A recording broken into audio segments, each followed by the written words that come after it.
విద్యార్థులు చదువు తర్వాత ఉద్యోగంతో సంతృప్తి చెందకుండా గ్లోబల్ సిటిజన్స్ గా ఎదగాలని ముఖ్యమంత్రి చంద్రబాబు నాయుడు పిలుపునిచ్చారు. ఈ సందర్భంగా ఆయన మాట్లాడుతూ మైక్రోసాఫ్ట్, గూగుల్ తో పాటు అంతర్జాతీయ సంస్థలు భారతీయులు తెలుగువారి నాయకత్వంలో నడుస్తున్నాయని తెలిపారు.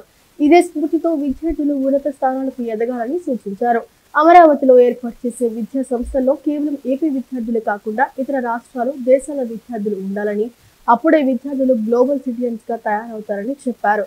త్వరలో అమరావతిలో రతన్ టాటా ఇన్నోవేషన్ హబ్ ను ఏర్పాటు చేస్తామని ప్రకటించారు. అమరావతిలోని విట్ యూనివర్సిటీలో నూతనంగా నిర్మించిన భవనాలను సీఎం చంద్రబాబు ప్రారంభించారు. పారిశ్రామికవేత్తలు, విద్యా సంస్థలను కలిపి స్టార్టప్ కంపెనీలకు అవసరమైన వాతావరణం కల్పిస్తామని సీఎం చంద్రబాబు తెలిపారు. మన పిల్లలు ప్రపంచ స్థాయి సేవలు అందించే స్థాయికి ఎదగాలని ఆకాంక్షించారు. వాట్సాప్ సేవ ద్వారా ప్రజలకు పరిపాలన, ప్రభుత్వ సర్వీసులు దగ్గర చేశామని వెల్లడించారు. వాట్సాప్ ద్వారా 1000 రకాల సేవలు అందిస్తున్నామని వివరించారు. స్వర్ణాంధ్రప్రదేశ్ 2047కు మార్గసూచి రూపొందిస్తున్నామని, తలసరి ఆదాయం 58 లక్షలకు పెంచడం కోసం పనిచేస్తున్నామని చెప్పారు. రియల్ టైం డేటాతో సమస్యలకు రియల్ టైం పరిష్కారాలు సూచిస్తున్నట్లు వివరించారు. ఒకప్పుడు జన్మభూమి కార్యక్రమం కోసం చాలామంది పనిచేశారని, ఇప్పుడు మార్గదర్శి బంగారు కుటుంబం కోసం కలిసి రావాలన్నారు. పేదరికం లేని సమాజం నిర్మించాలని పిలుపునిచ్చారు. కొత్తగా ఆలోచించడం ద్వారా యువత విజయం సాధించాలన్నారు. అమరావతిలో 5 లక్షల మంది విద్యార్థులు చదవాలని, ఏపీని ఇన్నోవేషన్ కేంద్రంగా మార్చాలని సూచించారు. అమరావతిని clean and green, blue green సిటీగా నిర్మిస్తున్నట్లు చెప్పారు. అమరావతిలో అభివృద్ధి మొదలైందని, ఇక అమరావతి అన్స్టాపబుల్గా ముందుకెళ్తోందని సీఎం చంద్రబాబు తెలిపారు. అమరావతితో పాటు ఏపీ అభివృద్ధిపైన దృష్టి సారించామన్నారు. విశాఖలో అర్సెల్లర్ స్టీల్ ఫ్యాక్టరీ ఏర్పాటు కానుందని స్పష్టం చేశారు. విశాఖ అత్యధిక ఉక్కు తయారీ కేంద్రంగా మారుతుందన్నారు. తిరుపతిని కూడా పూర్తి స్థాయిలో అభివృద్ధి చెందేలా చర్యలు తీసుకుంటున్నామని తెలిపారు. అనంతపురం, కర్నూలు జిల్లాలను కలిపి నాలెడ్జ్ హబ్గా మారుస్తామన్నారు. మేక్ ఇన్ ఇండియా ద్వారా $500 బిలియన్ తయారీ పరిశ్రమలు రానున్నాయని వెల్లడించారు. డ్రోన్ రంగం ప్రాధాన్యత గుర్తించి ఓర్వకల్లులో డ్రోన్ సిటీ ఏర్పాటు చేస్తున్నామని తెలిపారు. ఓర్వకల్లులో శాటిలైట్ లాంచింగ్ కోసం ఏర్పాట్లు సీఎం చంద్రబాబు వెల్లడించారు. మేము కూడా అభివృద్ధిలో భాగస్వాములు అవుతామని ఫార్మర్స్ ముందుకు వచ్చారు. అది ఒక టర్నింగ్ పాయింట్. మీ అందరికీ ఒక ఐడియా ఉంది. నేను ఎప్పుడు కూడా అభివృద్ధిలో ముందుంటాను. అందరమారిగా మాటలు చెప్పను. ఒక్కోసారి ట్రాక్ రికార్డు కూడా ఉంది. హైదరాబాద్లో ఎవ్వరు కూడా జూబ్లీ హిల్స్ అవతల ఏది చూడని రాళ్ళు, రెప్పలు. అలాంటి రాళ్ల రెప్పల్లో భవిష్యత్తును చూసిన వ్యక్తి, భవిష్యత్తును చూసిన పార్టీ తెలుగుదేశం పార్టీ. 30 సంవత్సరాల కంటే ముందు విజువలైజ్ చేశాం. భవిష్యత్తు ఏ విధంగా ఉంటుందో ఆలోచిస్తే ఆ రోజు నాకు అనిపించింది ఐటీకి భవిష్యత్తు ఉంది, అందిపుచ్చుకోవాలనే ఉద్దేశంతో నేను ఆ రోజు ప్రారంభించాను. కనీసం ఈరోజు ఇక్కడికి వస్తే ఒక విట్ ఉంది, ఒక ఎస్ఆర్ఎం ఉంది, అనేక కాలేజీలు ఉన్నాయి. ఆ రోజు ఇవన్నీ కూడా ఏమీ లేవు. హైదరాబాద్లో ఏ విధంగా టెక్నాలజీ ప్రమోట్ చేయాలని బ్రెయిన్ స్టార్మింగ్ పెడితే ఆ రోజు ఒక ఆలోచన వచ్చింది. ఆ ఆలోచనలో పుట్టిందే హైటెక్ సిటీ. 14 నెలల్లో హైటెక్ సిటీ పూర్తి చేశాం. ఐటీకి ప్రాధాన్యత ఇచ్చాం. ప్రపంచంలో ఉండే కంపెనీస్ అన్నీ తీసుకొచ్చాం. మన తెలుగు వాళ్ళైతే నేను ఒక మాట చెప్తే చూసి రమ్మంటే చూసి రావడమే కాదు, కాల్చి పని చేసుకొని తిరిగి వస్తున్నారు తప్ప ఎక్కడా వెనకబడరు. అమరావతి రాజధాని పనుల పునః ప్రారంభానికి మే 2న రాష్ట్రానికి వస్తున్న ప్రధాని నరేంద్ర మోదీకి ఘన స్వాగతం పలకడంతో పాటు సభను విజయవంతం చేద్దామని ముఖ్యమంత్రి చంద్రబాబు నాయుడు పిలుపునిచ్చారు. అమరావతి రాజధాని తెలుగు వారి ఆత్మ గౌరవానికి ప్రతీక అని అన్నారు. సభకు వచ్చిన ప్రజలకు ఎలాంటి అసౌకర్యాలు కలగకుండా నేతలు బాధ్యత తీసుకోవాలని సూచించారు. ప్రధాని మోదీ పర్యటనపై ఎన్డీఏ నేతలతో సీఎం చంద్రబాబు నాయుడు టెలికాన్ఫరెన్స్ ద్వారా దిశానిర్దేశం చేశారు. ఒక కుటుంబం నివసించేందుకు మంచి ఇల్లు ఉండాలని ఎలా అనుకుంటామో ప్రజలు గర్వంగా చెప్పుకోవడానికి కూడా రాజధాని ఉండాలన్నారు. అభివృద్ధి వికేంద్రీకరణ ఎన్డీఏ విధానం కాబట్టి 2014 నుంచి కేంద్ర విద్యా సంస్థలు ఉత్తరాంధ్ర, కోస్తా, సీమ జిల్లాల్లో ఏర్పాటు చేశామన్నారు. అన్ని ప్రాంతాలను సమానంగా అభివృద్ధి చేస్తామని, తెలంగాణకు హైదరాబాద్, కర్ణాటకకు బెంగళూరు, తమిళనాడుకు చెన్నై రాజధానుల ద్వారా 70% ఆదాయం వస్తోందన్నారు. మనకు కూడా మంచి నగరం ఉంటే రాష్ట్రానికి సమృద్ధిగా ఆదాయం సమకూరుతుందని అమరావతిని నిర్మిస్తున్నామని, రాష్ట్రానికి అమరావతి ఆత్మ వంటిదన్నారు. రాజధాని నిర్మాణానికి రైతులు స్వచ్ఛందంగా భూములిచ్చారని, వారిచ్చిన భూముల్లోనే రాజధాని నిర్మించడంతో పాటు తిరిగి వారికి రెసిడెన్షియల్, కమర్షియల్ ప్లాట్లు అభివృద్ధి చేసి ఇస్తున్నామన్నారు.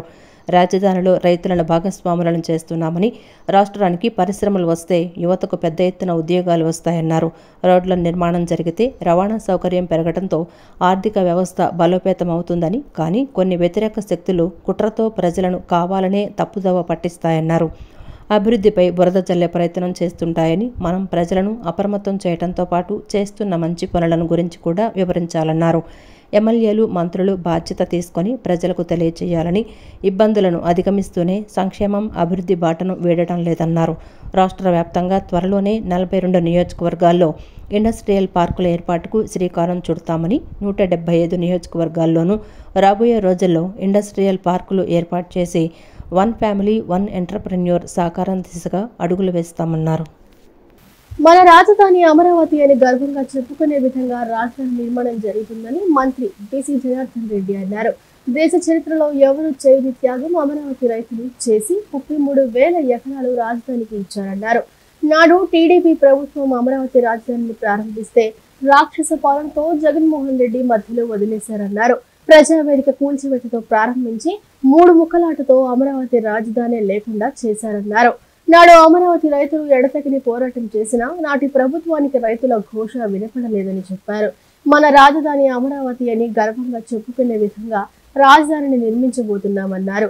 అమరావతి రాజధాని పునర్నిర్మాణంలో తాము కూడా భాగస్వామ్యం అవుతామని, ఉత్సాహంగా ప్రజలు కూడా ఉన్నారని ఆయన తెలిపారు. ఏదైతే అమరావతి రైతులు చేసినటువంటి త్యాగాలు మనమందరము కూడా భారతదేశ చరిత్రలో ఎవరు చేయనటువంటి త్యాగాలు అమరావతి రైతులు చేసి 30,000 ఎకరాలు ఇవ్వడం జరిగింది. 30,000 ఎకరాలు ఇచ్చిన తర్వాత నాటి తెలుగుదేశం ప్రభుత్వం మొదలుపెట్టినటువంటి ఈ యొక్క రాజధానిని కొత్తగా నాడు వచ్చినటువంటి జగన్మోహన్ రెడ్డి గారు రాక్షస పాలనతో మొదలుపెట్టి ప్రజావేదికను కూల్చడమే కాకుండా ఒక రాజధానిని రాకుండా చేసి 3 ముక్కలాటలలో సర్వనాశనం చేయడం జరిగింది. దాని తర్వాత అమరావతి రైతులు వారి ఘోష అంతా కూడా భగవంతుడు ఎన్నో రోజులు వాళ్ళు కష్టపడి తిరిగిన తర్వాత కూడా కరుణించలేదు. అటువంటి రాజధానికి మళ్ళీ పూర్వ వైభవం రావాలి. మేము గౌరవంగా ఎక్కడికైనా పోతే గర్వంగా చెప్పుకోవడానికి మా రాజధాని అమరావతి అని ఆ దేవుడి పేరు అమరావతి పేరు పెట్టుకునేందుకు సంతోషంగా ఉందని చెప్పి అందరూ కూడా ప్రజలు రాష్ట్రం నలుమూలల నుంచి కూడా రేపు మళ్ళీ పునర్నిర్మాణానికి మేము భాగస్వాములం అవుతాము. మేము మీరు వచ్చేటువంటి ఆ మీటింగ్లో కానీ అక్కడ జరిగేటువంటి కార్యక్రమంలో కొనం కావాలని చెప్పి రాయలసీమ నుంచి కూడా పెద్ద ఎత్తున తరలి వస్తూ ఉన్నారు. రాష్ట్రంలోని మున్సిపాలిటీల్లో రోజు 6,500 టన్నుల సాలిడ్ వేస్ట్ ఉత్పత్తి అవుతుందని, దీనిని ప్రతిరోజు తొలగించాల్సిన అవసరం ఉందని మంత్రి నారాయణ పేర్కొన్నారు. ఇతర రాష్ట్రాలలో విజయవంతంగా అమలవుతున్న విధానాలను ఏపీలో కూడా అనుసరించాలని అధికారులకు సూచించారు. ప్రజల్లో చెత్త పట్ల విస్తృత ప్రచారం చేయడం, రీసైక్లింగ్ పై చైతన్యం కల్పించడం, రోడ్లు, బహిరంగ ప్రదేశాల్లో చెత్త పడవేసే అలవాట్లను మార్చడం వంటి చర్యలు తీసుకోవాల్సిన అవసరం ఉందని మంత్రి నారాయణ స్పష్టం చేశారు. విజయవాడలోని ఓ హోటల్లో స్వచ్ఛాంధ్ర కార్పొరేషన్ ఆధ్వర్యంలో కెపాసిటీ బిల్డింగ్, బిహేవియరల్ చేంజ్ అంశాలపై ఒకరోజు వర్క్షాప్ నిర్వహించారు. ఈ కార్యక్రమానికి మంత్రి Narayana, corporation chairman Pattabhiram, municipal శాఖ ఉన్నతాధికారులు, స్వచ్ఛంద సంస్థల ప్రతినిధులు హాజరయ్యారు. ఈ సందర్భంగా మంత్రి నారాయణ మాట్లాడుతూ మున్సిపాలిటీల్లో సాలిడ్, లిక్విడ్ వేస్ట్ తొలగించడం పెద్ద సవాలని అన్నారు. రాష్ట్రంలోని మున్సిపాలిటీల్లో రోజు 6,500 టన్నుల సాలిడ్ వేస్ట్ ఉత్పత్తి అవుతోందని, దీనిని ప్రతిరోజు తొలగించాల్సిన అవసరం ఉందని తెలిపారు. గత ప్రభుత్వ హయాంలో 80 లక్షల టన్నుల చెత్త పేరుకుపోయిందని గుర్తు చేసిన మంత్రి, అక్టోబర్ 2 నాటికి దీనిని పూర్తిగా తొలగించాలని ముఖ్యమంత్రి ఆదేశించినట్లు చెప్పారు. ప్రతి 3వ శనివారం స్వచ్ఛాంధ్ర, స్వర్ణాంధ్ర కార్యక్రమాలను నిర్వహిస్తూ ముఖ్యమంత్రి స్వయంగా పాల్గొంటున్నారని వివరించారు. ప్రజల్లో పరిశుభ్రత పట్ల అవగాహన పెంచేందుకు రూట్ మ్యాప్ రూపొందించాలని సూచించారు. ఇతర రాష్ట్రాలలో విజయవంతంగా అమలవుతున్న విధానాలను ఏపీలో కూడా అనుసరించాలని పేర్కొన్నారు. 4 ప్రధాన థీములపై పరిశుభ్రత కార్యక్రమాలు చేపట్టాలని నిర్ణయించారని, ప్రజల్లో చెత్త పట్ల విస్తృత ప్రచారం చేయటం, రీసైక్లింగ్పై చైతన్యం కల్పించటం, రోడ్లు, బహిరంగ ప్రదేశాల్లో చెత్త పడవేసే అలవాట్లను మార్చటం వంటి చర్యలు తీసుకోవాల్సిన అవసరం ఉందని మంత్రి నారాయణ స్పష్టం చేశారు. దానికి అనేక రాష్ట్రాలు అనేక పద్ధతులు అవలంబిస్తున్నాయి. అనేక దేశాలు కూడా యాక్చువల్ నేను స్టడీ చేశాను. ఇప్పుడే పట్టాలు కూడా చెప్పారు, ఒక 10 దేశాలు తిరిగానని. అదేవిధంగా 2014-19లో అనేక దేశాలకి అనేక రాష్ట్రాలకి ఇందుకోసమే వేయించాను. సాలిడ్ వేస్ట్ ఎలా చేస్తున్నారు, లిక్విడ్ వేస్ట్ ఎలా చేస్తున్నారు. రీసెంట్గా కూడా మంత్రి అయిన తర్వాత ఈ మధ్య ప్రయాగరాజ్ పోతే అక్కడ మున్సిపల్ ఆఫీసు పోయి వాళ్ళ దగ్గర వాళ్ళు చేస్తున్న solid waste, liquid waste study చేసి వచ్చాం. మొన్న అహ్మదాబాద్కి వేరే పని మీద పోతే అక్కడ కూడా వాళ్ళ సాలిడ్ వేస్ట్, లిక్విడ్ వేస్ట్ ఇవన్నీ స్టడీ చేసి వచ్చాం. ఎందుకంటే ఈ మున్సిపల్ శాఖలో అతి ముఖ్యమైన ఈ రెండే. లైట్స్ కావాలా, ఒకరోజు ఒక లైట్ వెళ్ళకపోయినా ఏం కాదు. రోడ్లు కొద్దిగా గుంటలున్నా అంత ఇబ్బంది కాదు, అంటే ఉండకూడదు. కానీ సాలిడ్ వేస్ట్, లిక్విడ్ వేస్ట్ ఏంటంటే అది ఆపటానికి లేదు. 6500 టన్నులు ఒక 2 రోజులు 3 రోజులు కానీ క్లీన్ చేయకుంటే మొత్తం టోటల్గా స్పాయిల్ అయిపోతుంది. అందువల్ల దీనికి ఈరోజు మున్సిపల్ శాఖ అత్యధిక ప్రయారిటీ ఇస్తుంది. అమరావతిలో అద్భుతమైన రాజధాని నిర్మాణానికి కేంద్రం సహకారం అందిస్తూనే ఉత్తరాంధ్ర, రాయలసీమ ప్రాంతాల అభివృద్ధికి అనేక ప్రాజెక్టులను ఇచ్చిందని మంత్రి సత్యకుమార్ యాదవ్ తెలిపారు. అభివృద్ధి వికేంద్రీకరణలో భాగంగా అన్ని ప్రాంతాలను అభివృద్ధి చేస్తున్నట్లు చెప్పారు. రాజధాని నిర్మాణానికి కేంద్రం తోడ్పాటును అందిస్తోందని, రాష్ట్ర అభివృద్ధి కోసం కేంద్ర ప్రభుత్వం చిత్తశుద్ధితో పనిచేస్తోందని అన్నారు. సీతారాంపురంలోని బీజేపీ రాష్ట్ర కార్యాలయంలో వారధి కార్యక్రమాన్ని నిర్వహించారు. ఈ కార్యక్రమానికి మంత్రి సత్యకుమార్ యాదవ్ పాల్గొన్నారు. ప్రజల నుంచి ఫిర్యాదులు స్వీకరించారు. వారి సమస్యలను తెలుసుకొని పరిష్కారానికి కృషి చేస్తామన్నారు. అనంతరం మంత్రి మాట్లాడుతూ, కూటమి ప్రభుత్వం ఏర్పాటైన నాటి నుంచి బీజేపీ రాష్ట్ర అధ్యక్షురాలు పురంధేశ్వరి ఆదేశాల మేరకు పార్టీ రాష్ట్ర కార్యాలయంలో క్రమం తప్పకుండా వారధి కార్యక్రమం నిర్వహిస్తున్నామని అన్నారు. ప్రజలు తమ సమస్యలను ఇక్కడికి వచ్చి తెలియజేస్తే వాటి పరిష్కారం దిశగా ప్రయత్నాలు చేస్తున్నామని అన్నారు. ఎమ్మెల్యేలు, ఎంపీలు ఈ కార్యక్రమంలో పాల్గొని ప్రజల సమస్యలను తెలుసుకొని సంబంధిత శాఖల దృష్టికి తీసుకువెళ్లి పరిష్కారానికి కృషి చేస్తున్నామని చెప్పారు. గతంలో రెవెన్యూకు సంబంధించిన సమస్యలు అనేకం వచ్చేవని, అయితే రెవెన్యూ విభాగంలో ప్రభుత్వం అనేక చర్యలు తీసుకొని సమస్యల పరిష్కారానికి చర్యలు తీసుకోవడంతో రెవెన్యూకు సంబంధించిన అర్జీలు తగ్గాయని అన్నారు. ఎవరు వచ్చినా ప్రజల సమస్యల పరిష్కారానికి చిత్తశుద్ధితో కృషి చేస్తున్నామని చెప్పారు. రాష్ట్ర రాజధానిని నిర్మిస్తూనే ఇతర ప్రాంతాల అభివృద్ధి వికేంద్రీకరణ చేస్తున్నామన్నారు. రాష్ట్రానికి ఏకైక రాజధాని అమరావతికి కేంద్రంలోని బీజేపీ ప్రభుత్వం కట్టుబడి ఉందన్నారు. 2014 నుంచి రాష్ట్ర అభివృద్ధికి తోడ్పాటును అందించడంతో పాటు నిధులు కూడా కేటాయిస్తూ వస్తోందన్నారు. ప్రధానమంత్రి నరేంద్ర మోడీ గారు కేవలం బీజేపీకి మాత్రమే ప్రధాని కాదు, ఈ దేశానికి ప్రధానమంత్రి. పైగా కేంద్రంలో తెలుగుదేశం, జనసేన ఎన్డీఏ భాగస్వామ్యం, రాష్ట్రంలో కూడా ఇది ఎన్డీఏ ప్రభుత్వం కాబట్టి ప్రధానమంత్రి అందరికీ సంబంధించిన, అందుకని కూటమి తరపున, ప్రభుత్వం తరపున విస్తృతమైన ఏర్పాట్లు చేయడం జరుగుతోంది. నరేంద్ర మోడీ గారు ఈ రాష్ట్రానికి ఇది 3వసారి రావడం. మొదటిసారి వచ్చినప్పుడు వారు ప్రమాణ స్వీకారానికి వచ్చారు. రెండవసారి వచ్చినప్పుడు ఈ దేశ చరిత్రలో ఎక్కడ కూడా ఒకే రోజు అంత పెద్ద మొత్తంలో అన్ని కోట్ల నిధులు, అంటే దాదాపు 2,10,000 కోట్ల నిధులు వివిధ అభివృద్ధి కార్యక్రమాలకు కానీ పరిశ్రమలకు కానీ ఒకే రోజు వారి భూమి పూజ చేయడం జరిగింది. వారు ఇప్పుడు వచ్చినప్పుడు కూడా ఈ అమరావతి పునర్నిర్మాణం కోసం ఇవాళ వారు మళ్ళీ వస్తున్నారు. దాని పనుల ప్రారంభం కోసం అమరావతి ఈ రాజధానిగా ఈ రాష్ట్రంలో ఏకైక రాజధాని ఉండాలి అనే ఉద్దేశంతో గతంలో ఎన్డీఏ ప్రభుత్వం రాజధాని పునర్నిర్మాణ పనులకు ప్రధాని నరేంద్ర మోడీ అమరావతి వస్తున్న సందర్భంగా కట్టుదిట్టమైన భద్రతా ఏర్పాట్లు చేస్తున్నట్లు ఏపీ డీజీపీ హరీష్ గుప్తా తెలిపారు. సుమారు 5,000 మంది పోలీస్ సిబ్బందిని భద్రతా ఏర్పాట్ల కోసం వినియోగిస్తున్నామని, ఇంకా అవసరమైతే మరికొంతమంది సిబ్బందిని తీసుకుంటామన్నారు. ఇది రాష్ట్ర పండుగ, సంతోషకరమైన కార్యక్రమాన్ని ఇక్కడికి వచ్చిన ప్రజలకు ఎటువంటి అసౌకర్యం కలగకుండా అన్ని ఏర్పాట్లు చేస్తున్నట్లు తెలిపారు. రాజధాని పునర్నిర్మాణ పనుల శంకుస్థాపన కార్యక్రమానికి ముమ్మరంగా ఏర్పాట్లు జరుగుతున్నాయి. శంకుస్థాపన అనంతరం ప్రజలను ఉద్దేశించి ప్రధాని నరేంద్ర మోడీ మాట్లాడనున్నారు. సభ కోసం భారీ వేదికను కూడా ఏర్పాటు చేస్తున్నారు. వీఐపీలు, పార్టీల నాయకులు, ప్రజలకు గ్యాలరీలు ఏర్పాటు చేస్తున్నారు. సభా వేదికకు వచ్చే మార్గాలు, గ్యాలరీలో సీసీ కెమెరాలను ఏర్పాటు చేశారు.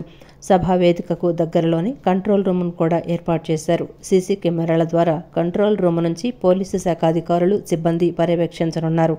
సభా వేదిక ఏర్పాట్లు రాష్ట్ర డీజీపీ హరీష్ గుప్తా పోలీసు శాఖ అధికారులతో కలిసి పరిశీలించారు. సభా వేదికకు వెళ్లే మార్గం, గ్యాలరీలో అమర్చిన సీసీ కెమెరాలు, కంట్రోల్ రూమ్ ద్వారా ఎలా పర్యవేక్షణ చేస్తున్నారు, ఇలా అన్ని అంశాలను పరిశీలించి అధికారులకు సూచనలు చేశారు. అనంతరం కంట్రోల్ రూమ్లో పోలీసు శాఖ అధికారులతో భద్రతా ఏర్పాట్లపై సమీక్ష నిర్వహించారు. ఈ సందర్భంగా డీజీపీ మీడియాతో మాట్లాడుతూ రాజధాని అమరావతి నిర్మాణ పనుల శంకుస్థాపనకు మే 2న ప్రధాని నరేంద్ర మోడీ వస్తున్న సందర్భంగా 5,000 మంది పోలీసులతో భద్రతా ఏర్పాట్లు చేస్తున్నట్లు తెలిపారు. అవసరమైతే ఇంకా సిబ్బందిని పెడతామని చెప్పారు. రాజధాని నిర్మాణానికి శంకుస్థాపన అంటే రాష్ట్ర పండుగని, సంతోషకరమైన కార్యక్రమమని పేర్కొన్నారు. కార్యక్రమానికి వచ్చే వారికి ఎటువంటి ఇబ్బందులు లేకుండా అందరికీ సౌకర్యంగా ఉండేలా ఏర్పాట్లు చేస్తున్నట్లు చెప్పారు. ఎస్పీజీ రేపు రానుందని, వారంతా పర్యవేక్షిస్తారని, సూచనలు సలహాలు ఇస్తారని అన్నారు. రాష్ట్ర పోలీసులతో భద్రత కల్పిస్తున్నామని, తమ వద్ద కూడా ఆర్మ్డ్ ఫోర్సెస్ ఉన్నాయని చెప్పారు. అది పోలీస్ ఫోర్స్ ఇప్పుడు ఈరోజు నేను ఇక్కడ ఆనరబుల్ పిఎం బందోబస్త్ ప్రోగ్రామ్ అసెస్మెంట్ కోసం వచ్చాను. ఇక్కడ ప్రిపరేషన్స్ జరుగుతున్నాయి. మన దాదాపు ఒక 5,000 ఫోర్స్ పెడుతున్నాము. ఇంకా కావాలా ఇంకా పెడతాము. అంటే ఇది స్టేట్ పండుగ, ఇది happy programme. So happy programme అందరికీ కన్వీనియన్స్ ప్రకారంగా ఇట్లా చేయాలా. సో దానికోసం అన్ని అరేంజ్మెంట్స్ చేస్తున్నాము. అట్లాగా మన పోలీస్ పర్సనల్ అట్లాగా బ్రీఫింగ్ కూడా ఇస్తున్నాము. అందరూ ఇది భాగస్వామ్యం చేయాలా. ఈ మన క్యాపిటల్ మరి బెంగళూరుకి ఇట్లా చెప్తాము, నమా బెంగళూరు. సో ఇది మనం చెప్పాలా, మన అమరావతి. సో దానికోసం ఇది హ్యాపీనెస్ ప్రోగ్రామ్. సో దాదాపు ఒక 5,000 పెడుతున్నాము. ఇంకా కావాలంటే పెడతాము. ఈ ఎస్పీజీ రేపు ఏఎస్ఎల్ చేస్తారు. సో తర్వాత వాళ్ళు హ్యాండ్ ఓవర్ తీసుకోరు. అన్ని అరేంజ్మెంట్స్ వాళ్ళు డిసైడ్ చేస్తారు. ఇట్లా ఏం చేయాలా, మినిట్ టు మినిట్ ప్రోగ్రామ్స్. మన ఆఫీసర్స్ కూడా ఉంటారు. సో దానికోసం వాళ్ళు రేపు వస్తున్నారు. ప్రత్యేక అవసరాలున్న విద్యార్థులు అవరోధాలను అధిగమించి జీవితంలో ఉన్నత స్థానాలకు చేరుకునేందుకు ప్రభుత్వం కల్పిస్తున్న సదుపాయాలను సద్వినియోగం చేసుకోవాలని జిల్లా కలెక్టర్ డాక్టర్ జి లక్ష్మీస సూచించారు. సమాజంలో అందరితో సమానంగా ఎదగాలని ఆకాంక్షించారు. పాఠశాల విద్యాశాఖ సమగ్ర శిక్ష ఆధ్వర్యంలో ప్రత్యేక అవసరాలున్న విద్యార్థులకు ఉపకరణాల పంపిణీ కార్యక్రమం జరిగింది. విజయవాడ బందర్ రోడ్డులోని కలెక్టర్ కార్యాలయం ఆవరణలో జరిగిన ఈ కార్యక్రమంలో సెంట్రల్ ఎమ్మెల్యే బోండా ఉమామహేశ్వరరావు మరియు అధికారులతో కలిసి కలెక్టర్ లక్ష్మీస ఉపకరణాలు పంపిణీ చేశారు. అనంతరం కలెక్టర్ లక్ష్మీస మాట్లాడుతూ పాఠశాల విద్యాశాఖ సమగ్ర శిక్ష ఆధ్వర్యంలో ప్రత్యేక అవసరాలు కలిగిన 173 మంది లబ్ధిదారులకు 18.70 లక్షల విలువైన 273 పరికరాలను పంపిణీ చేసినట్లు తెలిపారు. బ్యాటరీ ఆపరేటెడ్ మోటరైజ్డ్ ట్రైసైకిళ్లు, బ్రైలీ కిట్లు, క్రచ్ ఎల్బోలు, టీఎల్ఎం కిట్లు, వీల్ చైర్లు, వాకింగ్ స్టిక్లు, రోలటార్లు వంటివి అందచేయడం జరిగిందన్నారు. ప్రభుత్వం విభిన్న ప్రతిభావంతులకు అన్ని విధాల సహాయ సహకారాలు అందిస్తూ అండగా ఉంటోందని ఎమ్మెల్యే బోండా ఉమామహేశ్వరరావు హామీ ఇచ్చారు. భవిష్యత్తులోనూ విభిన్న ప్రతిభావంతులకు ఇదే విధమైన సహాయం అందుతుందని, సదరు సర్టిఫికెట్లతో కొత్త పెన్షన్లు కూడా అందించడం జరుగుతుందన్నారు. విభిన్న ప్రతిభావంతులు బాగా చదువుకునేందుకు తోడ్పడే ఉపకరణాలు అందించడం జరుగుతోందన్నారు. వాళ్ళకి లెర్నింగ్ కెపాసిటీ పెంచడానికి, వాళ్ళ ఐక్యూ ఇంప్రూవ్ చేయడానికి ఇది ఉపయోగపడుతుంది. సో దీని ద్వారా మనము కాంప్రహెన్సివ్ ఎడ్యుకేషన్ అలాగే ఇంక్లూజివ్ ఎడ్యుకేషన్ అందరికీ చదివే ఆసక్తి ఉన్న పిల్లలందరికీ ఇప్పుడు ఎలాగైతే భవిత సెంటర్స్ ఉన్నాయో, సో అలాగే స్కూల్లో కూడా చాలామంది పిల్లలు డిఫరెంట్ నీడ్స్తో ఉంటారు. ఆ డిఫరెంట్ నీడ్స్ అర్థం చేసుకొని ఆ నీడ్స్ ప్రకారంగా వాళ్ళకి కావాల్సిన పరికరాలు ఇస్తే వాళ్ళ మానసిక ఎదుగుదలకి అలాగే వాళ్ళు సమాజంలో ముందు రాణించడానికి అవకాశం పడుతుందనే కార్యక్రమం చేపడుతున్నాము. ఇంకా రానున్న రోజుల్లో ఇటువంటి కార్యక్రమం పిల్లల్ని ఎంత ఖర్చు అయినా కూడా భవిష్యత్తులో ఇస్తాం. అదేవిధంగా మళ్ళీ మెయింటెనెన్స్ కూడా వాళ్ళకి సమగ్ర శిక్ష అభియానం ప్రోగ్రాం ద్వారా వాళ్ళకి 48 లక్షలు మొన్నటిదాకా ఇప్పుడు ఖాతాల్లో వేయటం జరిగింది తల్లిదండ్రులకి. అలాగే పింఛన్లు ఇస్తున్నాం. రాబోయే రోజుల్లో కూడా మరింతగా వాళ్ళకి అండగా ఉంటాం. పిల్లలందరికీ ఎవరన్నా కొత్తగా ఇబ్బందులు సదరన్ సర్టిఫికేట్ కావాలంటే దానికి కూడా స్లాటు ఓపెన్ చేస్తాం. గవర్నమెంట్ హాస్పిటల్లో స్లాట్ బుక్ చేసుకుంటే దానికి సర్టిఫికేట్ తీసుకుంటే పెన్షన్స్కి ఎలిజిబిలిటీ కూడా వస్తుంది. జూలై నుంచి కొత్త దివ్యాంగులు అలాగే వృద్ధ వితంతు పింఛన్లు కూడా మొదలు పెడుతున్నాం. చాలా సంతోషంగా ఉంది. వాళ్ళందరికీ కూడా అండగా ఉంటామని తెలియజేస్తాం. ప్రధానమంత్రి నరేంద్ర మోడీ నాయకత్వంలో వికసిత్ భారత్ లక్ష్యంగా దేశంలోనే 100% రక్షణ రంగ ఉత్పత్తులు తయారీకి కృషి జరుగుతుందని విజయవాడ ఎంపీ కేశినేని శివనాథ్ అన్నారు. ముఖ్యమంత్రి చంద్రబాబు నాయకత్వంలో ఏపీ దేశంలోని అగ్రగామి పారిశ్రామిక శక్తిగా ఎదగాలని లక్ష్యంగా పెట్టుకుందని, రాష్ట్రంలోని ప్రతి జిల్లాలో పారిశ్రామిక జోన్లు, ప్రత్యేక క్లస్టర్లు ఏర్పాటు చేయడానికి విధి విధానాలు రూపొందిస్తున్నామని, ఆంధ్రప్రదేశ్ పారిశ్రామిక విప్లవంలో భాగస్వాములు కావాలని స్టేక్ హోల్డర్స్ కు ఎంపీ కేశినేని శివనాథ్ ఆహ్వానం పలికారు.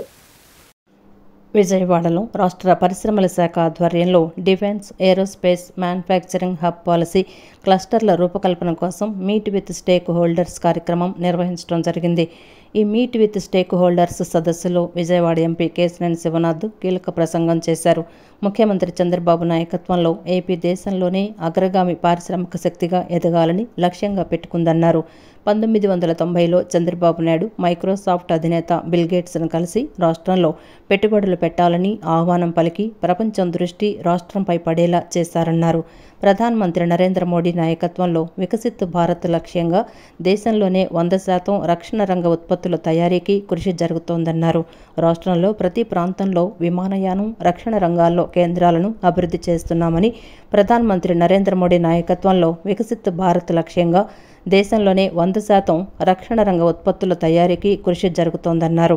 రాష్ట్రానికి సలహాదారులుగా ఉన్న డిఆర్డీఓ మాజీ chairman doctor G Satish Reddy, ISRO మాజీ చైర్మన్ సోమనాథ్ అనుభవం చాలా అవసరమని, రాష్ట్రం భవిష్యత్తులో క్వాంటమ్ కంప్యూటింగ్, ఆర్టిఫిషియల్ ఇంటెలిజెన్స్తో పాటు శాస్త్ర సాంకేతిక రంగాలలో అభివృద్ధి సాధించేందుకు ప్రత్యేక దృష్టి పెట్టడం జరిగిందన్నారు. రాష్ట్రంలోని ప్రతి జిల్లాలో పారిశ్రామిక జోన్లు, ప్రత్యేక క్లస్టర్లు ఏర్పాటు చేయడానికి విధి విధానాలు రూపొందిస్తున్నామని, ఆంధ్రప్రదేశ్ పారిశ్రామిక విప్లవంలో భాగస్వాములు కావాలని స్టేక్ హోల్డర్స్కు ఎంపీ కేశినేని శివనాథ్ ఆహ్వానం పలికారు. ఒక డిఫెన్స్ పాలసీని ఏ విధంగా తీసుకురావచ్చు అనే దాని మీద ఒక సెమినార్ జరుగుతుంది ఇవాళ. ఈ సెమినార్కి దేశం మొత్తం మీద 17 డిఫెన్స్ పిఎస్యూలు ఉంటే 7 డిఫెన్స్ పిఎస్యూలు వారు అటెండ్ అయ్యారు. మిగతా వాళ్ళు కూడా కన్సర్న్స్ చెప్పారు. అంతేకాకుండా ఎంతోమంది పారిశ్రామికవేత్తలు, డిఫెన్స్లో చేసేవాళ్ళు, ఎంఎస్ఎంఈ పారిశ్రామికవేత్తలు హైదరాబాద్ నుంచి, మిత్ర నగరాల నుంచి కూడా వచ్చారు. వారితో పాటు కూడా విజయవాడ పారిశ్రామికంగా ఉన్న వాళ్ళందరూ కూడా వచ్చి ఈ పాలసీని అధ్యయనం చేయడం ఇప్పుడు జరుగుతుంది. ఈ పాలసీలో ఇంకేమేమి కావాలి, రాష్ట్రంలో ఈ పాలసీ అనేది దేశంలోనే అత్యున్నత పాలసీగా ఉండాలని గౌరవ ముఖ్యమంత్రి నారా చంద్రబాబు నాయుడు గారి కోరిక. తప్పకుండా అదేవిధంగా ఈ పాలసీని తయారు చేసే విధంగా వాళ్ళ ఇండస్ట్రీ ప్రతినిధులైన సెక్రటరీ గారు కానీ, లేకపోతే ఇండస్ట్రీ ప్రతినిధులు అందరూ కూడా తయారు చేస్తున్నారు. యువరాజ్ గారు కానీ, అభిషిక్త్ గారు కానీ, అందరూ కూడా, విశ్వ గారు కానీ, అందరూ కూడా ఈ పాలసీని ఏ విధంగా తీసుకురావాలని వాళ్ళతో చర్చలు జరుగుతున్నారు. చక్కటి రూపం తీసుకుని ఇక్కడ డిఫెన్స్ పరిశ్రమలు మరిన్ని ఆంధ్రప్రదేశ్లో వచ్చి ఆంధ్రప్రదేశ్ పారిశ్రామిక అభివృద్ధి, ఉద్యోగాల కల్పనే లక్ష్యంగా మేము పెట్టుకున్న లక్ష్యాన్ని ముందుకు తీసుకెళ్తాం. అభివృద్ధి సంక్షేమానికి కారకమయ్యేలా రాజధాని అమరావతిని కూటమి ప్రభుత్వం నిర్మిస్తోందని ఎమ్మెల్యే గద్దె రామ్మోహన్ అన్నారు. ఏ రాష్ట్రంలో మంచి రాజధాని ఉంటే ఆ రాష్ట్రం సుభిక్షంగా ముందుకు వెళ్తుందని, అందుకు ఉదాహరణ హైదరాబాద్, బెంగళూరు, చెన్నై అని తెలిపారు. వాటన్నిటినీ తలదన్నేలా రాజధాని నిర్మాణానికి సీఎం చంద్రబాబు అడుగులు వేశారని అన్నారు. రాజధాని పునర్నిర్మాణ పనులకు శంకుస్థాపన చేసేందుకు మే 2న ప్రధాని నరేంద్ర మోడీ వస్తున్నారని, ఈ కార్యక్రమాన్ని విజయవంతం చేసేందుకు కూటమి శ్రేణులంతా కృషి చేయాలన్నారు. మే 2వ తేదీన రాజధాని పునర్నిర్మాణ పనుల శంకుస్థాపనకు ప్రధాని నరేంద్ర మోడీ రానున్న నేపథ్యంలో ఏర్పాట్లపై తూర్పు నియోజకవర్గం కూటమి నాయకులు, పార్టీ శ్రేణుల సమావేశం గురునానక్ కాలనీలోని ఓ హోటల్లో జరిగింది. ఈ సమావేశంలో ఎమ్మెల్యే గద్దె రామ్మోహన్ మాట్లాడుతూ, విడిపోయిన ఆంధ్ర రాష్ట్రానికి గత 5 సంవత్సరాలు రాజధాని లేని రాష్ట్రంగా మార్చి ప్రజలను ఇబ్బందులకు గురిచేశారని అన్నారు. 2014లో ప్రపంచంలోనే గొప్ప రాజధాని నిర్మాణానికి చంద్రబాబు నాయుడు అంకురార్పణ చేసి అనేక పనులు చేపట్టారని తెలిపారు. 2019లో అధికారంలోకి వచ్చిన వైసీపీ రాజధాని నిర్మాణానికి ఒక్క ఇటుకరాయి కూడా ఇవ్వకుండా 5 సంవత్సరాలు గడిపారని తెలిపారు. దీంతో ప్రజలు 2024 ఎన్నికల్లో ప్రజలు వైసీపీ ప్రభుత్వానికి బుద్ధి చెప్పారన్నారు. కూటమి 100కు 94% ప్రజల ఓట్లు పొందడం సామాన్యమైన విషయం కాదన్నారు. కూటమి అధికారంలోకి వచ్చిన 9 నెలల కాలంలో సుమారు 1,00,000 కోట్లకు పైగా కేంద్రం ఆర్థిక సహాయం చేస్తోందని, ప్రధాని నరేంద్ర మోడీ చేతుల మీదుగానే శంకుస్థాపన చేసుకోవాలని నిర్ణయించుకోవడం జరిగిందన్నారు. విజయవాడ తూర్పు నియోజకవర్గం నుంచి అత్యధిక మందిని సమీకరించి శంకుస్థాపన కార్యక్రమానికి తీసుకువెళ్లాలని అన్నారు. 2 రోజులు డివిజన్ స్థాయి సమావేశాలు నిర్వహించి చైతన్యం చేసి ప్రధాని నరేంద్ర మోడీని ఘనంగా స్వాగతం పలికేలా ఏర్పాట్లు చేస్తున్నామని తెలిపారు. ఇక్కడ మొత్తం విజయవాడ తూర్పు నియోజకవర్గం నుంచి అత్యధికంగా సమీకరణ చేయడానికి వాళ్ళందరూ కూడా ఎంతోమంది ఉత్సాహంగా ఉన్నారు. ఆ తీసుకెళ్లే విధానాలు, వాళ్ళకి అక్కడ సౌకర్యాలు అంటే ఎండ మండే ఎండ కాబట్టి ఆ ఎండ నుంచి కాపాడుకునే సౌకర్యాలు మరి కల్పించే విధంగా ఒక సమావేశం ఏర్పాటు చేసుకోవడం జరిగింది. ఈ సమావేశంలో తెలుగుదేశం, జనసేన, బీజేపీ పార్టీలు ప్రధానమైన నాయకులు చర్చించుకొని జన సమీకరణే ధ్యేయంగా ముందుకు వెళ్ళడం జరుగుతోంది. రేపు ఎల్లుండి 3 రోజులు కూడా డివిజన్ స్థాయిలో మీటింగులు పెట్టి ప్రజల్ని చైతన్యపరిచి మరి అందరినీ కూడా మోడీ గారు మనకిచ్చిన వరాలు, ఇవ్వబోయే వరాల గురించి వినటానికి, మోడీ గారిని మనం ఎంతో ప్రేమతో ఆయన్ని రిసీవ్ చేసుకుంటే అంతే ప్రేమతో మనకు మరింత సహకారం అందుతున్న ఉద్దేశంతో ఇవాళ ఏర్పాటు చేసిన ఈ కార్యక్రమాన్ని జయప్రదం చేయడానికి 2వ తారీఖున మధ్యాహ్నం 3:30 గంటలకి మోడీ గారు విచ్చేస్తున్న సందర్భంలో వారికి ఘనమైన స్వాగతం పలికే విధంగా ప్రజల సమీకరణ చేసుకోవాల్సిన కార్యక్రమానికి ఉద్దేశించి వాళ్ళు. అనంతరం ఏపీఐఏసీ చైర్మన్ మంతెన రామరాజు మాట్లాడుతూ రాజధాని అంటే ఒక వ్యక్తిది కాదని రాష్ట్ర ప్రజలందరిదని అన్నారు. రాష్ట్ర ప్రజలందరికీ అవసరమైన రాజధానిని పునఃప్రారంభిస్తున్న కార్యక్రమాన్ని దిగ్విజయం చేయాలన్నారు. భావితరాలకు రాజధాని ఎంతో అవసరమన్నారు. కూడా ప్రజల సహాయ సహకారాలతోటి ఆ రోజు ఎంతోమంది వేలాది మంది భూములు ఇచ్చారు ల్యాండ్ పూలింగ్ విధానంలో. తద్వారా 1,00,000 కోట్ల రూపాయల ఆస్తిని రాష్ట్రానికి ఉపయోగపడేలాగా చంద్రబాబు నాయుడు గారు చేరింది. కాబట్టి దాన్ని అభివృద్ధి చేసి ఎవరైతే నమ్మి ఆ రోజు చంద్రబాబు నాయుడు గారిని కానీ అప్పుడు ఉన్నటువంటి ప్రభుత్వాన్ని కానీ ఇప్పుడున్నటువంటి ఎన్డీ కూటమిని కూడా నమ్మి ఓట్లు వేశారు అందరు ప్రజలందరూ కూడా. వారి నమ్మకాన్ని ఎక్కడ కూడా ఒమ్ముకోకుండా ఈరోజు ఆ రోజున ఏదైతే అన్నారో అన్నీ కూడా చేయడానికి సంసిద్ధంగా ఉన్నారు. ఆ కార్యక్రమం కోసం గవర్నీలు శాసనసభ్యులు గారి ఆధ్వర్యంలో మరి ఇక విజయవాడ ఈస్ట్ కాన్స్టిట్యున్సీలో మీటింగ్ పెట్టుకోవడం జరిగింది. దీనన్నీ కూడా మా జాతీయ అధ్యక్షుడు చంద్రబాబు నాయుడు గారు కానీ ఎన్డీఏ కూటమిలో పవన్ కళ్యాణ్ గారు కానీ వీళ్ళందరూ కూడా మోడీ గారి యొక్క నాయకత్వంలో మనందరూ కూడా ముందరు తీసుకెళ్ళాలి. అనంతరం జనసేన పార్టీ నాయకులు అమిశెట్టి వాసు, బీజేపీ నాయకులు మాట్లాడుతూ ప్రజల రాజధాని అమరావతి రాజధాని పునఃప్రారంభానికి వస్తున్న నేపథ్యంలో కూటమిలోని ప్రతి నాయకుడు, కార్యకర్త కార్యక్రమం జయప్రదానికి కృషి చేయాలని కోరారు. గత ప్రభుత్వం చేసిన తప్పిదాలకి ధీటుగా మరి ఈరోజు ఇచ్చిన మాట మీదుగా మరి 1,00,000 కోట్లతో మరి రాజధాని పనులను ప్రారంభించటం అనేది ఈ ఆంధ్ర రాష్ట్ర ప్రజలకి మంచి శుభపరిణామం. కాబట్టి అందరూ కూడా పార్టీలకు అతీతంగా కూడా మన మోదీ గారికి స్వాగతం పలకాలని కూటమి ప్రజల తరపున, కూటమి నాయకత్వం తరపున, కూటమి కార్యకర్తలందరూ కూడా ఈ అమరావతికి రాబోతున్న మోదీ గారికి ఘనస్వాగతం పలకాలని మనస్ఫూర్తిగా కోరుకుంటాం. పునఃప్రారంభం చేయడానికి మన మోడీ గారు వస్తున్నారు.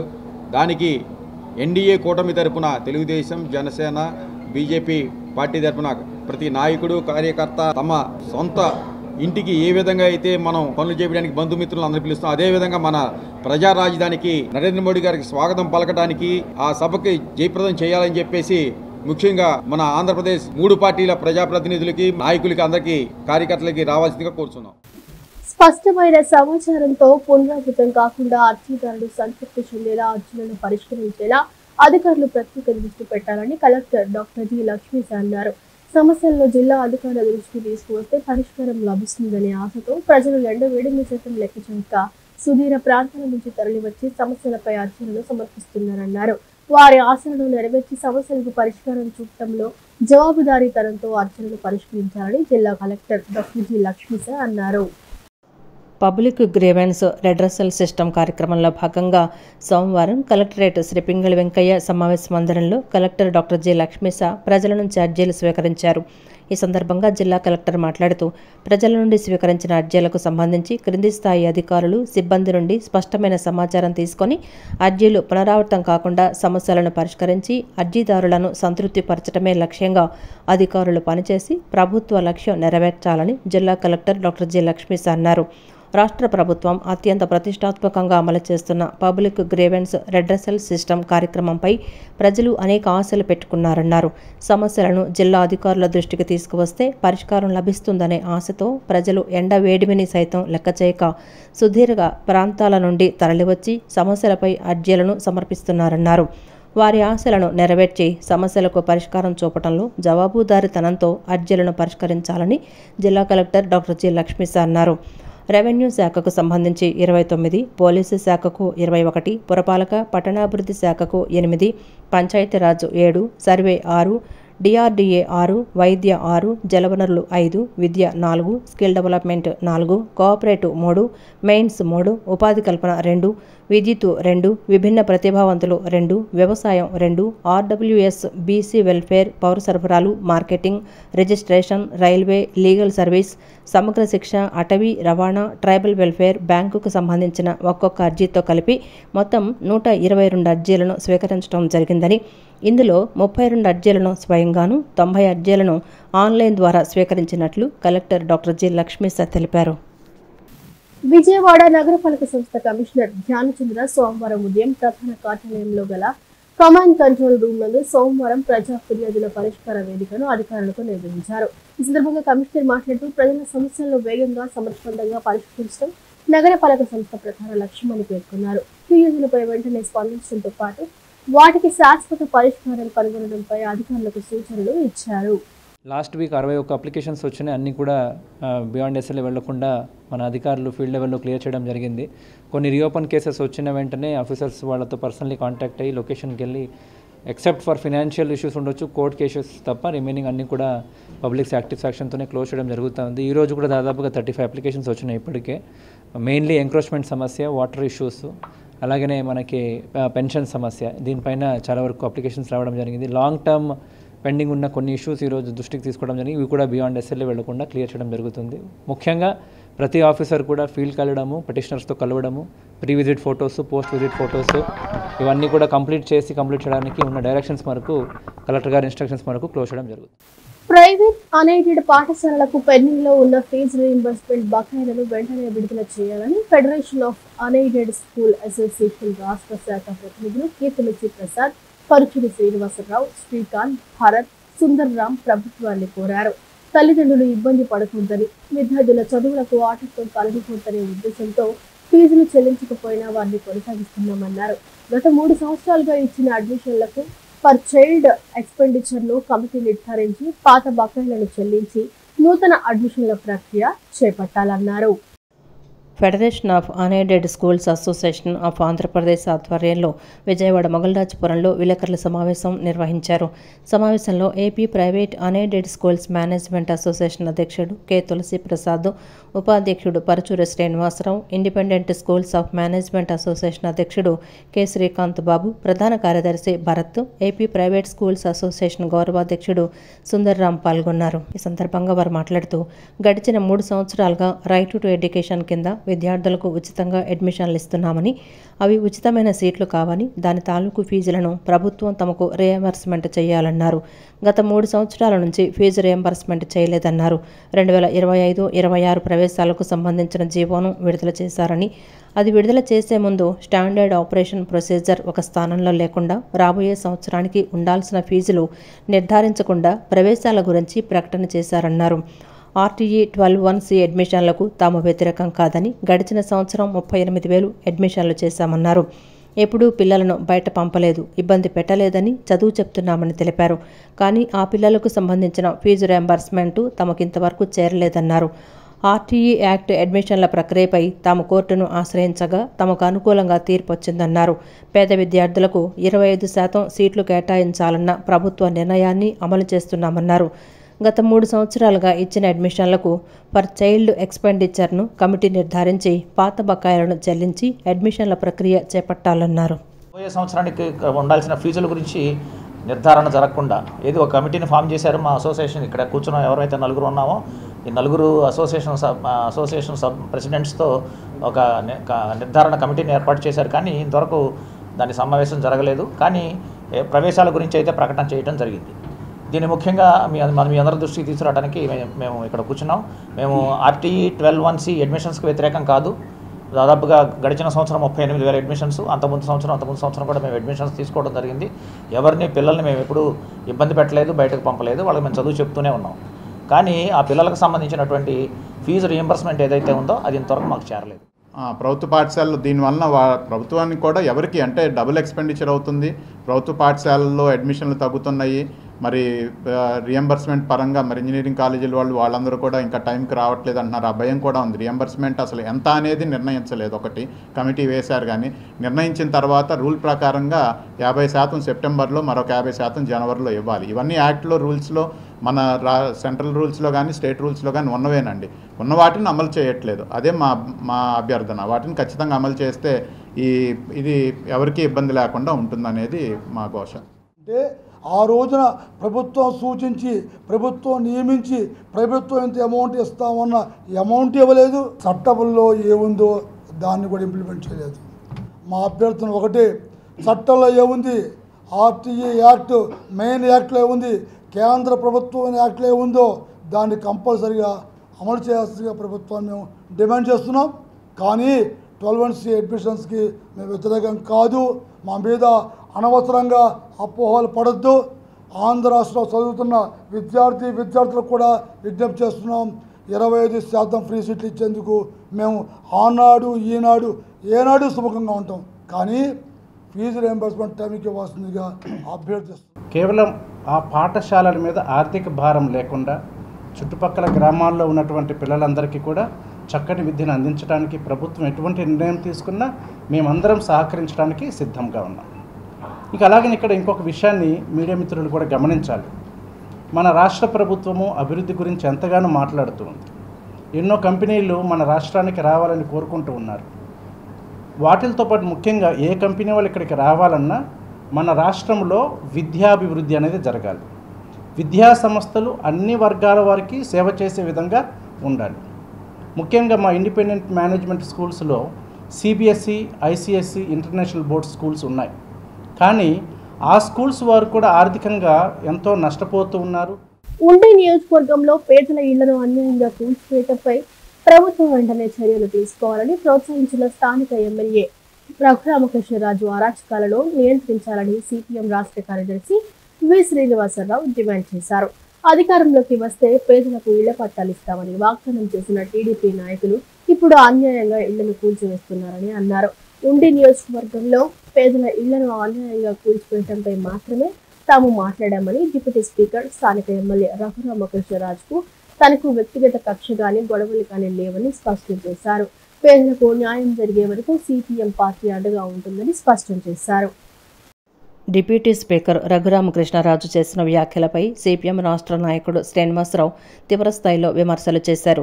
ఉండి నియోజకవర్గంలో పేదల ఇళ్లను తొలగిస్తామని రఘురామ ప్రకటించడం బాధాకరమని ఆయన పేర్కొన్నారు. పేదల నివాసాల తొలగింపును CPM పూర్తిగా వ్యతిరేకిస్తోందని స్పష్టం చేశారు.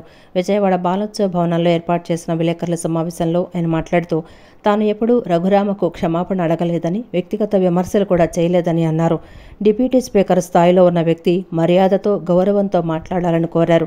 పేదల ఇళ్లు తొలగింపుపై సుప్రీంకోర్టు ఇప్పటికే స్పష్టమైన ఆదేశాలు జారీ చేసిందని గుర్తు చేశారు. ఇళ్లు తొలగించే ముందు ప్రత్యామ్నాయంగా నివాస వసతి చూపించాలని కోర్టు చెప్పినప్పటికీ అధికార యంత్రాంగం నిర్లక్ష్యంగా వ్యవహరిస్తోందని ఆరోపించారు. 110 ఇళ్లలో 52 మంది కోర్టులో స్టే తెచ్చుకున్నప్పటికీ వారిలో 3 ఇళ్లను కూలగొట్టి కోర్టు ధిక్కరణకు పాల్పడినట్లు వెల్లడించారు. సగం ఇళ్లు కూలగొట్టడం ద్వారా పర్యావరణ పరిరక్షణ సాధ్యపడదని, మురుగునీరు సమస్యను పరిష్కరించేందుకు ప్రభుత్వమే చర్యలు తీసుకోవాలని డిమాండ్ చేశారు.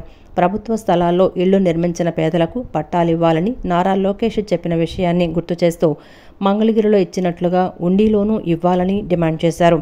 పేదల ఇళ్లు కూల్చి ధనవంతుల అక్రమ నిర్మాణాలను వదిలివేయడం అన్యాయమని విమర్శించారు. అక్రమ నిర్మాణాలపై ముందుగా ధనికులపై చర్యలు తీసుకోవాలని తెలిపారు. ఇల్లు కూల్చక ముందు ప్రజలకు ప్రత్యామ్నాయంగా స్థలాలివ్వాలని, 6 నెలల్లో కొత్త ఇళ్లు కట్టి అప్పుడే కూల్చాలని సూచించారు. ప్రత్యామ్నాయం చూపకుండా ఇళ్లు కూలగొట్టకూడదని సుప్రీంకోర్టు తీర్పును గుర్తు చేశారు. దీని మీద అక్కడ చాలా ఆందోళనగా ప్రజలు ఉన్నారు. దీనికి మూల కారకులైనటువంటి మన అసెంబ్లీ డిప్యూటీ స్పీకర్ గారు రఘురామకృష్ణరాజు గారు నిన్న భీమవరంలో ప్రెస్ కాన్ఫరెన్స్ పెట్టి చాలా న్యాయబద్ధంగా చట్టబద్ధంగా మేము ఇల్లు తొలగిస్తున్నాము అని చెప్పారు. ఇది పూర్తిగా వాస్తవం కాదు. అంతేకాకుండా CPM రాష్ట్ర కార్యదర్శి తనకి మధ్య జరిగినటువంటి దీంట్లో వివాదంలో శ్రీనివాసరావు దీన్ని ప్రారంభించాడు కాబట్టి ముందు ఆయన క్షమాపణ చెబితే నేను కూడా క్షమాపణ చెబుతానని కూడా ఆయన అన్నాడు. మొదటి విషయం అంటే ఇది శ్రీనివాసరావుకి రఘురామకృష్ణరాజు గారికి మధ్య ఉన్న వ్యక్తిగత తగాదా కాదు, వ్యక్తిగత పంచాయతీ కాదు. మా మధ్య ఎటువంటి వివాదాలు లేవు. ఇద్దరి మధ్య వివాదం అంతా పేదల ఇళ్లతో వచ్చింది. First thing. రెండవది, ఆయన్ని క్షమాపణ చెప్పమని నేను కోరినట్టుగా, బేషరతుగా క్షమాపణ చెప్పాలి మీరు అని నేను కోరినట్టుగా ఆయన ఆపాదించాడు. నేను ఎప్పుడు క్షమాపణ చెప్పలేదు. రఘురామకృష్ణరాజు గారు వీడియో మాట్లాడిన తర్వాత నేను అసలు ప్రెస్ కాన్ఫరెన్సే పెట్టలేదు, వీడియో విడుదల చేయలేదు, నేను మాట్లాడలేదు ఆ ఇష్యూ మీద ఇంతవరకు. ముఠా కార్మికుల సంక్షేమానికి కూటమి ప్రభుత్వం ఇచ్చిన హామీలను నిలబెట్టుకోవాలని ముఠా కార్మిక సంఘం ప్రధాన కార్యదర్శి వియ్యపు నాగేశ్వరరావు ప్రభుత్వాన్ని డిమాండ్ చేశారు. కార్మికుల హక్కులు కాపాడేందుకు సమగ్ర చట్టం సంక్షేమం కోసం ప్రత్యేక నిధి ఏర్పాటు చేయాలని పేర్కొన్నారు. వన్ టౌన్ లెనిన్ భవన్ వద్ద ముఠా కార్మిక సంఘం నగర కమిటీ 4వ మహాసభ నిర్వహించారు. ముఠా కార్మిక సంఘం ప్రధాన కార్యదర్శి వియ్యపు నాగేశ్వరరావు మాట్లాడుతూ ముఠా కార్మికుల సంక్షేమానికి కూటమి ప్రభుత్వం ఇచ్చిన హామీలను నిలబెట్టుకోవాలని కోరారు. కార్మికుల హక్కులు కాపాడేందుకు సమగ్ర చట్టం సంక్షేమం కోసం ప్రత్యేక నిధి ఏర్పాటు చేయాలన్నారు. ముఠా కార్మికులు ఈఎస్ఐ, ఈపీఎఫ్ సౌకర్యాన్ని కల్పించాలని అన్నారు. ఎన్నికల ముందు కూటమి ప్రభుత్వం అధికారంలోకి వస్తే ముఠా కార్మికులకు 2 సెంట్లు ఇంటి స్థలం, ఇంటి నిర్మాణం కోసం 4 లక్షల రూపాయలు మంజూరు చేస్తామని ఇచ్చిన హామీని నిలబెట్టుకోవాలన్నారు. ముఠా కార్మికులపై ఆర్డీఓ వారు వేస్తున్న కేసు ఉపసంహరించుకోవాలని, ముఠా కార్మికులపై వేధింపులు నిలుపుదల చేయాలని వియ్యపు నాగేశ్వరరావు కోరారు. రేయింబౌళ్ళు పనిచేసి రెక్కలు ముక్కలు చేసుకొని వాళ్ళు నడుములు వంగిపోయి అలాగే కాళ్ళు మోకాళ్ళు అరిగిపోయి అవసాన దశలో చాలా ఇబ్బందులు పడుతున్నా సరే వారికి ఏమైనా ప్రభుత్వం నుంచి సహాయం లేదు. అలాగే ఒక సంక్షేమ పథకాలు అనేవి వాళ్ళకి ఏమి లేవు. అందుకని చెప్పి దేశవ్యాప్తంగా ముఠా కార్మికులకి సంక్షేమ బోర్డును ఏర్పాటు చేయడం ద్వారాగా వారికి ఆదుకోవాలని చెప్పి ప్రభుత్వాన్ని డిమాండ్ చేస్తూ ఈ మహాసభలో తీర్మానం చేయడం జరిగింది. అలాగే కూలి పనులు చేసుకొని ఏనాటికి ఆనాడు రెక్కాడితే కానీ డొక్కాడిన పరిస్థితుల్లో జీవిస్తున్న ముఠా కార్మికులకు ఈఎస్ఐ, పిఎఫ్ ప్రభుత్వం నుంచి ఇస్తానని హామీ ఇచ్చింది. అది ఏ హామీ కూడా నెరవేర్చలేదు. ఇలాంటివి అలాగే ముఠా కార్మికుడు పని చేయలేని టైంలో, వృద్ధాప్యంలో ఏమీ చేయలేని పరిస్థితిలో ముఠా కార్మికుడు ఇళ్ల దగ్గర ఉండే పరిస్థితిలో కూడా వాళ్ళకి పెన్షన్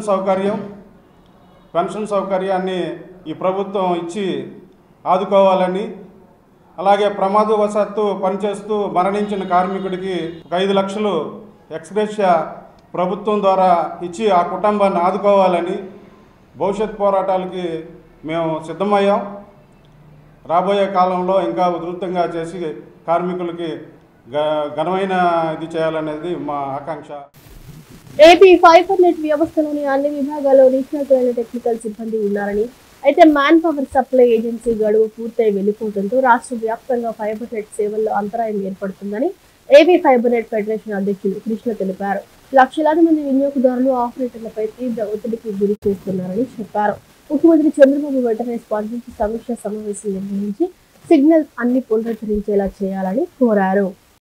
ఏపీ ఫైబర్ నెట్లో కాలం చెల్లిన బాక్సులపై ప్రజలు చెల్లించని 59 రూపాయల ఈఎంఐ రెంటల్ ఛార్జీలను తక్షణమే తగ్గించాలని రాయలసీమ ప్రాంత ఏపీ ఫైబర్ నెట్ ఆపరేటర్లు, వినియోగదారులకు నిరంతరాయ సేవల కోసం ఓపీజీడబ్ల్యూ లింక్ వెంటనే కనెక్ట్ చేయాలని కోరుతూ గాంధీనగర్లోని ధర్నా చౌక్లో ఫైబర్ నెట్ ఆపరేటర్లు ధర్నా నిర్వహించారు. ఈ సందర్భంగా ఏపీ ఫైబర్ నెట్ ఫెడరేషన్ అధ్యక్షులు కృష్ణ మాట్లాడుతూ సామాన్య ప్రజానీకానికి కనీస అవసరాలైన ఇంటర్నెట్ను అతి తక్కువ ధరకు అందించే వ్యవస్థ ఏపీ ఫైబర్ నెట్ అని అన్నారు. ఏపీ ఫైబర్ నెట్ను సామాన్య ప్రజలకు అందించే ఉద్దేశంతో నాడు చంద్రబాబు నాయుడు ప్రారంభించారని తెలిపారు. దీన్ని అంచెలంచెలుగా 10 లక్షల కనెక్టివిటీకి తీసుకువెళ్లడం జరిగిందన్నారు. గత 5 సంవత్సరాల 10 నెలల కాలంలో జరుగుతున్న విచారణలు, అధికారులు, మంత్రుల మార్పు వల్ల సరైన జవాబుదారీతనం పూర్తి స్థాయిలో దొరకక సమస్యను అధికారుల దృష్టికి తీసుకువెళ్లడంలో ఇబ్బందులు పడుతున్నారని చెప్పారు. ముఖ్యమంత్రి చంద్రబాబు వెంటనే స్పందించి సమీక్షా సమావేశం నిర్వహించి సిగ్నల్స్ అన్ని పునరుద్ధరించేలా చేయాలని కోరారు. సమీక్షా సమావేశంలో ఏపీ, ఎస్సీ, ఎఫ్ఎల్ ఆపరేటర్లను కూడా భాగస్వాములను చేయాలని, వారి సూచనలు, సలహాలు తీసుకోవాలన్నారు. డిజిటల్ విప్లవంలో రాష్ట్రాన్ని అగ్రస్థానంలో నడిపించే వ్యవస్థ ఫైబర్ నెట్ అని, దీన్ని మరింత ముందుకు తీసుకువెళ్లాలని ప్రభుత్వాన్ని కోరారు. చాలా అత్యవసరమైన, కనీస అవసరాల్లో ముఖ్యమైన ఇంటర్నెట్ వ్యవస్థని వాళ్ళకి అతి తక్కువ ధరకు అందించే వ్యవస్థ ఏపీ ఫైబర్ నెట్. మరి ఈ ఏపీ ఫైబర్ నెట్ వ్యవస్థని సామాన్య ప్రజలకు అందించే కార్యక్రమంలో భాగంగా ఇంత పకడ్బందీగా ఎంతో ముందు చూపుతో నాడు మన విజనరీ లెజెండ్ ముఖ్యమంత్రి గారు శ్రీ నారా చంద్రబాబు నాయుడు గారు ప్రారంభించడం, స్థాపించడం, దీని అంచెలంచెలుగా 10 లక్షల కనెక్టివిటీ దాకా తీసుకెళ్లడం ఇవన్నీ జరిగాయి. గత 5 సంవత్సరాల ఇప్పుడు 10 నెలల కాలంలో దీని మీద జరుగుతున్నటువంటి అనేక రకమైన ఎంక్వైరీల వల్ల కానివ్వండి, అధికారుల మార్పుల వల్ల కానివ్వండి, మంత్రిత్వ శాఖల మార్పుల వల్ల కానివ్వండి, ఒక సరైన జవాబుదారీతనం పూర్తి స్థాయిలో మాకు దొరకక నిత్యం గ్రౌండ్లో ఎదురవుతున్న సమస్యలను అధికారుల దగ్గరికి తీసుకెళ్ళడానికి కానివ్వండి, ఇవన్నిటిని కూడా మేము ఇబ్బందులు ఎదుర్కొంటున్నాం కేబుల్ ఆపరేటర్లు. నెల్లూరు జిల్లా కోవూరు మండలం పడుకుపాడు గ్రామానికి చెందిన నిడగుంట అరుణ గంజాయి వ్యాపారానికి కేంద్ర బిందువుగా మారిందని హైకోర్టు న్యాయవాది రాజారావు అన్నారు. ఆమె గతం అంతా నేర చరిత్రతో కూడి ఉందని ఆరోపణ చేశారు. పోలీసు ఉన్నత అధికారులు సరైన విచారణ జరిపితే మరిన్ని విషయాలు బయటపడతాయని తెలిపారు. గాంధీనగర్ ప్రెస్ క్లబ్లో హైకోర్టు న్యాయవాది రాజారావు మీడియా సమావేశం నిర్వహించారు. ఈ సందర్భంగా ఆయన మాట్లాడుతూ నెల్లూరు జిల్లా కోవూరు మండలం పడుగుపాడు గ్రామానికి చెందిన నిడుగుంట అరుణ గంజాయి వ్యాపారం చేస్తూ అనేక కుటుంబాలను నాశనం చేస్తోందని ఆరోపించారు. అరుణపై ఇప్పటికే అనేక పోలీస్ స్టేషన్లలో కేసులు నమోదై ఉన్నాయని, నేర చరిత్ర కలిగి ఉన్న ఆమె రౌడీ మోకలు మరియు అసాంఘిక శక్తులను ఉపయోగించుకొని అనేక సంఘ విద్రోహ కార్యకలాపాలకు పాల్పడుతోందని తెలిపారు. నంబర్ ప్లేట్లు లేని వాహనాల ద్వారా గంజాయి రవాణా జరుగుతోందని అన్నారు. అభంశుభం తెలియని వ్యక్తులను గంజాయికి అలవాటు చేసే వారి జీవితాలను నాశనం చేస్తున్నారని రాజారావు విమర్శించారు. ఈ అంశంపై కూటమి మంత్రులు మరియు పోలీసు ఉన్నతాధికారులు సరైన విచారణ జరిపితే మరిన్ని విషయాలు వెలుగులోకి వస్తాయని ఆయన అభిప్రాయపడ్డారు. ఇలాంటి వ్యక్తులపై చట్టపరంగా కఠిన చర్యలు తీసుకోవాలని ఆయన డిమాండ్ చేశారు. చుట్టుపక్క కోవూరు మండలంలోని లేగుంటపాడు, యనమడుగు, చెర్లోపాలెం ఇతర ప్రాంతాలకి కూలి పని చేసే ఒక కూలీలకు ఇలాంటి గంజాయి అమ్మి వారి ప్రాణాలు పోయేదానికి కూడా ఈమె తోడ్పడుతుంది. అదేవిధంగా నెల్లూరులోని బోడిగడ తోట ఏరియాలో అక్కడ కూడా వాళ్ళ తండ్రి నరసింహులు ఈ విధంగా పోయి అక్కడ వ్యాపారం చేస్తున్నాడు. అదేవిధంగా నిడుగుంట అరుణ అనే ఆమె ఒక నేరస్తురాలు. ఆ విషయం ఆల్రెడీ ప్రతి ఒక్క పోలీస్ స్టేషన్లో విషయం తెలిసిందే. ఈరోజు గౌరవనీయులైన మన ఎస్పీఎస్ఆర్ నెల్లూరు జిల్లా ఒక ఎస్పీ దొరగారు, అదేవిధంగా జిల్లా కలెక్టర్ వారు, అదేవిధంగా మన డీజీపీ దొరగారు, మన హోంమంత్రి వర్యులు, మన ఏపీ ముఖ్యమంత్రి వర్యులు నారా చంద్రబాబు నాయుడు గారు, అదే డిప్యూటీ సీఎం గారు మరియు ఐటీ శాఖ మంత్రి వారు, సిబిఐ సిఐడి వారు ఒక సీసీ కెమెరాలు మరియు ఆమె ఫోన్ రికార్డులు పరిశీలిస్తే చాలా మందికి కూడా న్యాయం జరుగుతుంది. ఈ వార్తలు ఇంతతో సమాప్తం. నమస్కారం.